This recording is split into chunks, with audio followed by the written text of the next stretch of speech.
Hey guys, Dr. David LaFazia here. Look, we've talked before about how you have to have a belief that the future is better than where you've been or where you're at right now. And however you frame that out, the basic idea, the basic premise is optimism, right? Sometimes you can go into visualization where you're like, okay, I believe I'm going to head in this direction, so I'm going to see myself doing it. And that really reinforces getting there. And it helps you identify some gaps and steps along the way. A big part of that, though, is the idea of setting time-bound goals. So you set yourself a timeline for milestones and benchmarking against where you think that you should be at certain times. So, for instance, let's say that you want to open up some store, right? So like an Etsy store or something like that, whatever. Decide, okay, when am I going to have my physical storefront available? When am I going to have my product in place? When am I going to have my first ad? When am I going to have my first video ad?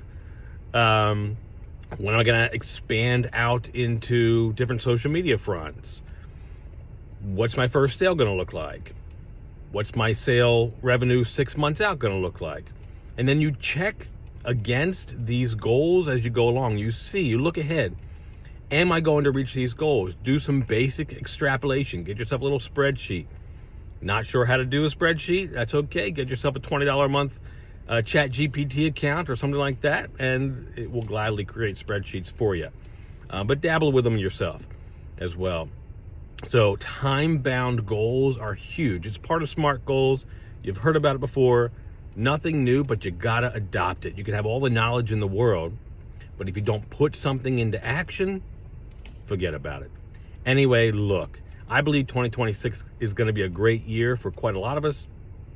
Again, whether that's personal growth, professional growth, financial growth, whatever, I don't know. Depends on what your needs are, what your goals are. But you got to have some time-bound goals and figure out where you need to head. Otherwise, you'll never know if you've arrived. Okay? All right, guys. You have a good one, and I'm wishing the best year to you next year. I know it's just the mid-October, but what you do now will determine how next year starts off, okay? Forget these New Year's resolutions things. See you guys.